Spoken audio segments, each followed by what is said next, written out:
श्री राम ज्योतिष India YouTube channel में सभी ज्योतिष प्रेमियों का स्वागत है। आज की कक्षा का विषय प्रसंग है मकर राशि में जो वर्तमान में नवंबर मास में गोचर परिवर्तन होने जा रहा है बृहस्पति का, उस गोचर का मिथुन राशि और कन्या राशि के जातकों पर क्या प्रभाव होने वाला है उसके ऊपर विचार करेंगे।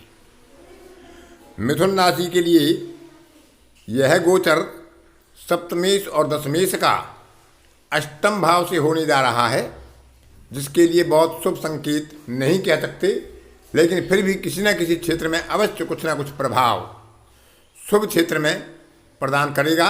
लेकिन अष्टम भाव का गोचर बृहस्पति का अच्छा नहीं माना गया है। इसी प्रकार से कन्या राशि के लिए चतुर्थेश और सप्तमेश होकर पंचम भाव में गोचर करेगा, जो एक शुभ संकेत होगा, क्योंकि पंचम भाव से बृहस्पति का गोचर बहुत ही शुभ फल प्रदान करने वाला होता है। तो क्योंकि दोनों राशियां बुध की हैं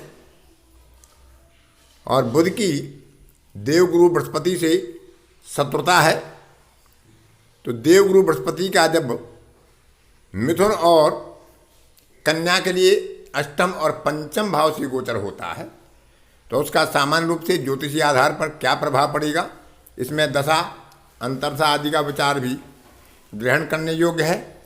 लेकिन मिथुन राशि के लिए क्योंकि अष्टम भाव में शनि का भी गोचर होगा, तो मिथुन राशि के लिए कुछ समय फल प्रदान करने में समस्या दे सकता है। लेकिन कन्या राशि के लिए यह एक अच्छा समय साबित हो सकता है। दशा और अंतरदशा भी शुभ ग्रहों की चल रही हों।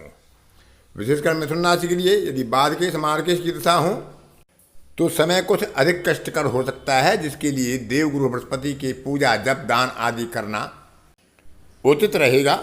तो पहले विचार करते हैं मिथुन राशि के लिए अष्टम से देवगुरु बृहस्पति के गोचर का मिथुन राशि के जातकों पर क्या प्रभाव होने वाला है। मिथुन राशि के जातकों के लिए व्यवसाय में सामान्य लाभ के संकेत मिलेंगे, क्योंकि यह दसम भाव से एकादश भाव में गोचर करेगा। रुके हुए धन की प्राप्ति के संकेत होंगे, को रुके हुए कार्य होंगे वो पुनः प्रारंभ करने के योग बन सकते हैं। गृह भूमि भवन वाहन आदि के क्रिया पर व्यय के संकेत बनेंगे, जिसके कारण कोष संचय में कुछ कमी या धन का अभाव हो सकता है। लेकिन किसी गत रोग की या किसी गत बाधा की पुनरावृत्ति की भी संभावना इस कालखंड में हो सकती है। कार्यस्थल पर गुप्त षड्यंत्रों से कुचक्रों से सावधानी बरतना आवश्यक है। राज्य संबंधी कोई कष्ट हो सकता है, अतः राज्य के उच्चाधिकारियों से भी तालमेल मधुरता के रूप में बनाकर रखना चाहिए।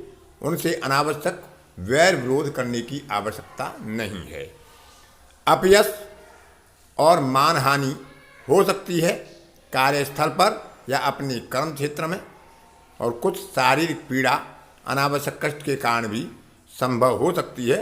अतः इस कालखंड में मिथुन राशि के जातकों के लिए थोड़ा सावधानी आहार विहार पर और अपने व्यवहार पर नियंत्रण के रूप में बहुत ही आवश्यक हो जाती है, क्योंकि गुरु और शनि दोनों ही अष्टम भाव से गोचर कर रहे हैं। थोड़ी सी भी असावधानी खतरनाक साबित हो सकती है। अतः डरने की आवश्यकता नहीं है, सावधान रहने की आवश्यकता अवश्य है।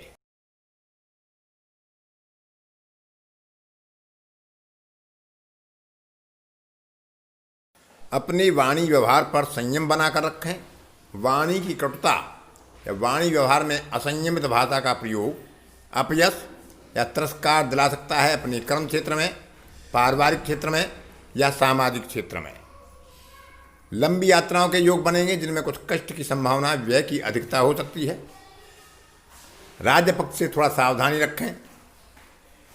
गत धन कुछ दिया हुआ होगा, उसमें बाधा हो सकती है यदि किसी बाधकेश मार्केश या त्रिक भाव के स्वामी की दशा चल रही हो। यदि त्रिकोण या केंद्र के स्वामी की दशा चल रही होगी तो गत धन की वापसी के भी योग बनेंगे। पंचम भाव से, क्योंकि यह चतुर्थ भाव है, तो संतान संबंधी भी कुछ चिंता या उधर से कुछ वैर विरोध की संभावना हो सकती है। विद्या में अनावश्यक रूप से कोई बाधा खड़ी हो सकती है।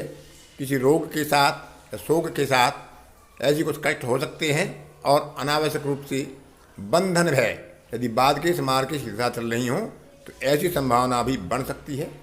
विशेषकर अपने ऐसे मित्रों से सावधान रहें जो दुष्ट प्रवृत्ति के होते हैं और अपना उचित अवसर देखकर विश्वासघात कर सकते हैं। तो इसके लिए परम आवश्यक है कि देवगुरु बृहस्पति और शनि के उपाय किए जाएं, क्योंकि दोनों का अष्टम से गोचर बहुत शुभ प्रभाव देने वाला नहीं होता है। उनका यथोचित उपचार कर लेना ही श्रेयस्कर होता है। अब विचार करते हैं कन्या राशि के जातकों के लिए उन पर गुरु के गोचर का क्या प्रभाव हो सकता है। कन्या राशि के जातकों के लिए पंचम भाव से बृहस्पति का गोचर होने जा रहा है, जो एक अच्छा संकेत है। गत काल में जो कुछ समस्याएं आई होंगी, कुछ कार्यों में बाधाएं आई होंगी, उनसे मुक्ति मिलेगी और नवीन कार्यों में प्रारंभ करने का अवसर प्राप्त होगा। अपनी सूझबूझ से, अपने विवेक से और तर्क शक्ति के आधार पर अपने कार्यों को उत्तम गति प्रदान करने की क्षमता मिलेगी। मार्ग खुलेंगे और सुगम होंगे। मान सम्मान, धन प्रतिष्ठा आदि सभी का लाभ प्राप्त हो सकता है। इस दशा में जो गोचर वर्तमान में होगा, यदि शुभ ग्रहों की दशा और अंतर्दशा हुई, केंद्र और त्रिकोण के स्वामियों की दशा अंतर्दशा हुई, तो यह गोचर एक बहुत शुभ संकेत लाने वाला है, विशेषकर गुरु और शनि के दोनों के मिले जुले प्रभाव से। क्योंकि शनि भी अपनी राशि से, अपने भाव से, पंचम भाव से गोचर करेगा और यहाँ कन्या के लिए चतुर्थेश और सप्तमेश केंद्र का स्वामी होकर त्रिकोण भाव से गोचर करेगा। तो एक तरह से केंद्र और त्रिकोण का संबंध यहाँ पर गोचर के द्वारा प्राप्त होगा। प्रियजनों से, मित्रों से, इष्टजनों से भरपूर सुख सहयोग की प्राप्ति के संकेत बनेंगे। दशा काल यदि अशुभ ग्रहों का भी हुआ तो उसका भी बहुत अधिक अशुभ प्रभाव होने की संभावना से बचाव मिलेगा। संतान से सुख या संतान का सुख प्राप्त हो सकता है। नौकरी या व्यवसाय में लाभ पर्याप्त रूप से होगा। नौकरी में प्रमोशन या कोई नवीन परिवर्तन के योग भी बन सकते हैं। स्थानांतरण हो सकता है जो सुखद होगा। किसी रूठे हुए रुष्ट व्यक्ति से पुनर्मिलन के संकेत भी ऐसे कालखंड में प्राप्त हो सकते हैं। आर्थिक स्थिति के लिए यह बहुत ही शुभ संकेत है, क्योंकि शनि और गुरु दोनों की दृष्टि योग कारक होते हुए 11वें भाव पर जाएगी और गुरु की दृष्टि स्वयं लग्न भाव पर भी जाएगी, कन्या राशि पर भी जाएगी और भाग्य भाव पर भी जाएगी। तो यात्राओं के योग भी प्राप्त होंगे, आय में वृद्धि होगी और कोष संग्रह की क्षमता में भी वृद्धि के संकेत बनेगी। सुख, आनंद और पद प्रतिष्ठा का लाभ मिलेगा। किए गए पुरुषार्थ सफल होंगे। वैवाहिक जीवन थोड़ा उतार चढ़ाव के साथ सुखद अनुभव प्रदान करेगा। परिवार में किसी मंगल उत्सव का आयोजन हो सकता है, लेकिन सावधान रहें, किसी गत रोग की पुनरावृत्ति भी हो सकती है, क्योंकि यहाँ षष्ठेश होकर शनि भी बृहस्पति के साथ है जो मार्केश है, सप्तमेश है। तो सप्तमेश और षष्ठेश का योग है। तो दाम्पत्य जीवन में भी थोड़ा सा अपना मधुरता बनाकर रखें, अनावश्यक वैर विरोध से बचें और आहार विहार पर संयम रखें। किसी गत रोग की पुनरावृत्ति से बचाव के लिए या किसी अन्य प्रकार के रोग से या विवाद से बचाव के लिए। आय में वृद्धि होगी।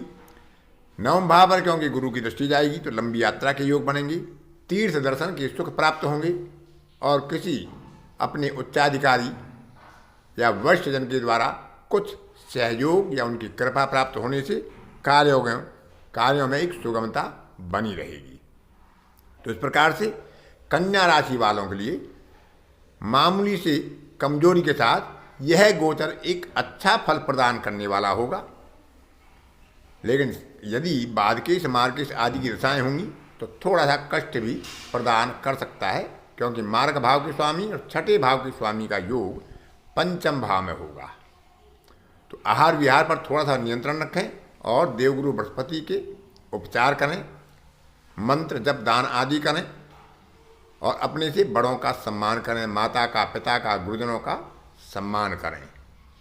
तो इस तरह से हम मिथुन राशि के और कन्या राशि के लिए जो देवगुरु बृहस्पति का पंचम और अष्टम में गोचर है उसका विचार कर सकते हैं और अशुभता के समय पर देवगुरु बृहस्पति का उपचार करना परम आवश्यक हो जाता है। उनके मंत्रों का जप करें, अपने से बड़ों का सम्मान करें। तो इस तरह से हम बुध की राशियों में जो जातक का जन्म होता है, जिन जातकों का नाम बुध की राशि से है, मिथुन राशि से, कन्या राशि से, तो उनके लिए गुरु के प्रभाव का, गोचर का प्रभाव देख सकते हैं। आज की कक्षा में इतना ही। अन्य किसी कक्षा में फिर किसी नए विषय के साथ आपसे मुलाकात होगी। तब तक के लिए अपनी वाणी को विराम देता हूँ। धन्यवाद।